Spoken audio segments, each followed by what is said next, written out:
How's it going? So today we're going to talk about head movement. Now this really came off the back of people asking the question, how does the Systema punch work? I don't think there's such a thing as a Systema punch because we punch in different ways according to the situation. But I think people take this from seeing clips of someone taking hits from the teacher, these quite short hits that appear to go in quite deep. How do we apply those in actual use? Well, the simple answer in a nutshell is we move out of the way of what's coming in, we get ourselves in the right position, and then we apply the strikes and we keep striking until we don't need to strike anymore. But of course that's a little bit like saying, well, what a top level golfer does is swings the club, hits the ball and it goes in the hole. There's a lot more going on than just that brief description. So what I'm going to do today is give you some drills for head movement, just pretty much looking at head movement. Of course the trouble is once we get into these subjects we can start talking about footwork and preemptive movement and everything else, but I'm just sticking to the head as much as I can. If you want more detailed instructions, then if you click the join button below, that'll take you to our membership channel, and there you can find out how you can access all our instructional content. We're uploading that every week or so, and of course as a member you get to have a say in what content we put out. There's also details there of how you can access our Zoom and live training sessions as well. So head movement is obviously very important because when people are annoyed with you, they want to knock your block off, right? They want to punch you in the face. Someone who's skilled, a good boxer or fighter, can target the head very well. But even someone just swinging wildly, if they catch you with a lucky hit, then you can be knocked down or you can be knocked out.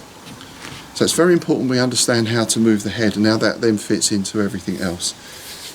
I put up some ideas, I think on a vlog a couple of months back about solo training for reactions where we're working against tennis balls and things like that. So have a look at that for solo training. That also talks a little bit about the flinch response and reaction idea. But today we're going to look at partner work, because ultimately, of course, if you want to apply this work, you have to work with another person. And what we're going to do first, we're going to start with contact. We like to work contact as much as we can. It gets people used to the idea that if you're in a fight, you're probably going to get hit. And what we're trying to do again is break this flinch into a freeze reaction.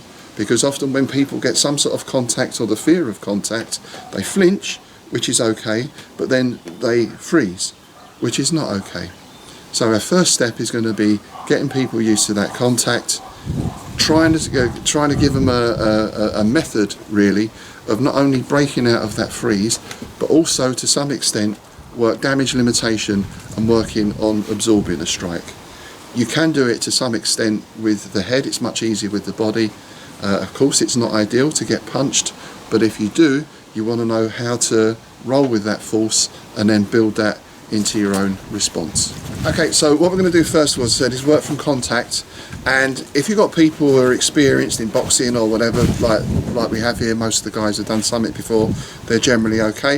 If you've got people who are very new, then it's good to just start by touching the face first of all. Just getting used to that kind of contact around the face a little bit.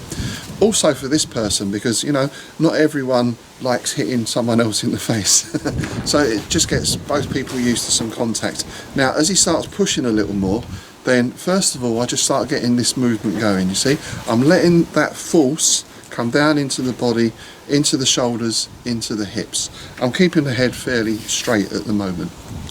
So we're just going to do this from one angle for the camera, but of course you work this in all different positions. So touch and a little push, and just get that sort of movement going first of all.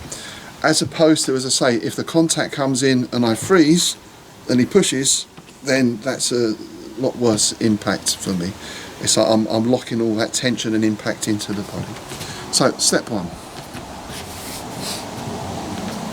Now once you've done this for a little bit, the person can start pushing what we call shorter.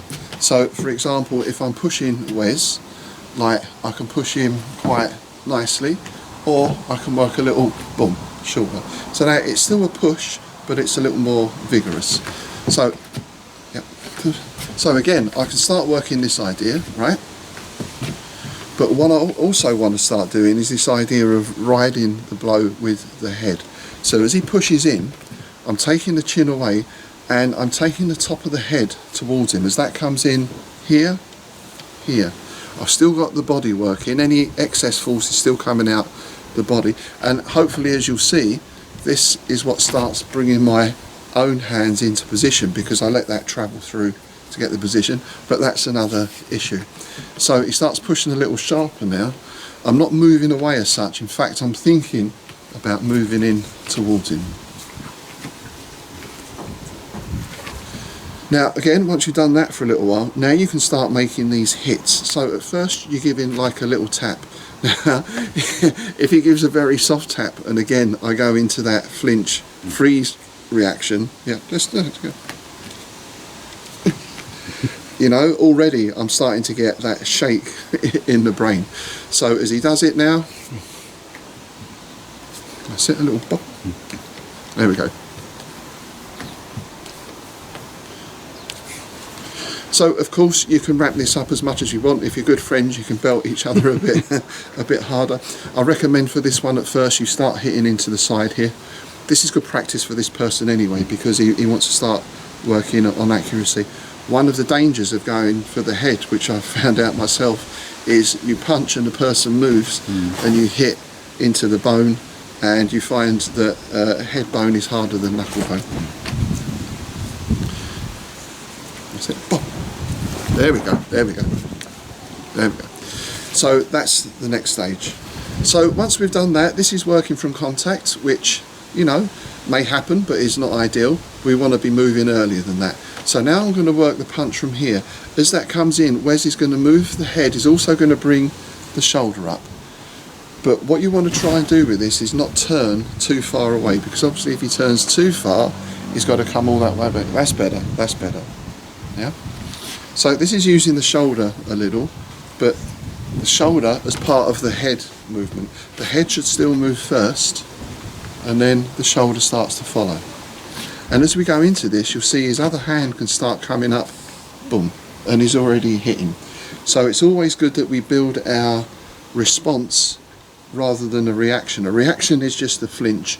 The response is, yes, we've got the flinch, but now that can start feeding into our response.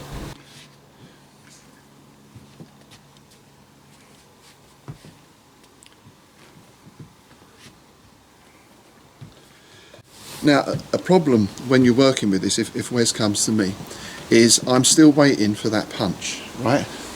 So at this speed it's okay. Look, I can wait till there and it's okay.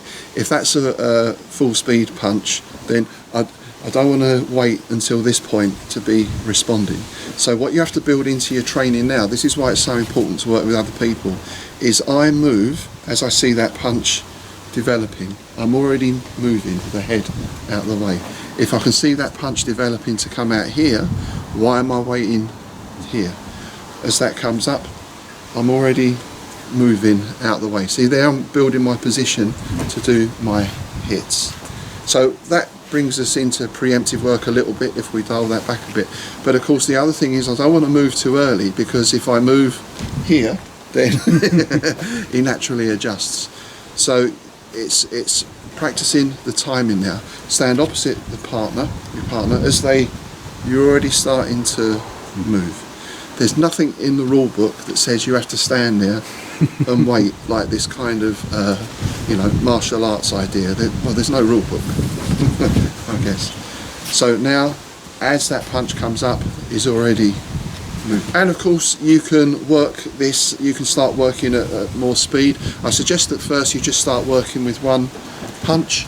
You can restrict the person. You can say you've got to stay on the spot, or you can get them to move around, all these different things, but really just to refine this head movement. So once you've got this basic idea, working with the contact, then you start working just pre-contact, and then you start building in your response. So you can look at using the shoulder a little, for example, and once you start using the shoulder, you'll see how your own strike starts coming out. So there's a couple of ways you can start increasing speed with this. You can think about using protective gear. So the puncher might have gloves.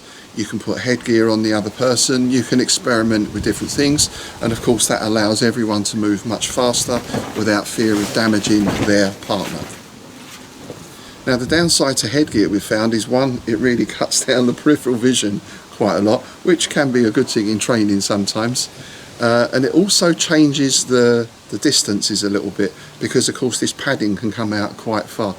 So we've worked that a little bit, but then what the guys normally like to do is take the headgear off, keep the gloves on the other person, and work at full speed, or as close to full speed as we're going to get for the moment. Of course, if you've got people you're training with and you trust, then this doesn't become an issue, because if you get hit, it's your fault. There should be no malice in it. Now, for the person punching, I suggest at first you just throw single punches, and then of course later on you can start working into your combinations and everything else. If you want to do the full test on this, you can go at speed, and the person dodging is not allowed to respond. They're trying to defend themselves with the movement. Have them put their hands behind the back or the hands in the pockets. This way you really start to sharpen up your perception of the other person's movement and getting your timing and positioning right. Because when you position yourself, when you evade, you want to move in and sort of crowd the person a little bit, or you want to create a lot of space and move right back. You don't want to stay in that sort of danger zone, you know. But that is quite a challenging job, to avoid all the punches with the person working at speed, and they're allowed to follow up. So build up to it gradually, but if you can get to that stage, you'll find your head movements really improved. So there we go, there's a few quick ideas. I hope you find those useful. As always, there's lots of other things we can touch upon on there, and I know someone's going to say, why aren't you keeping your hands up? Well, because this is a drill about head movement, it's not the keeping my hands up drill, but these are all things that you add in as you go along. As always, if you have any questions or comments, please let me know below, and do click the join button below for details of the YouTube channel. Take care.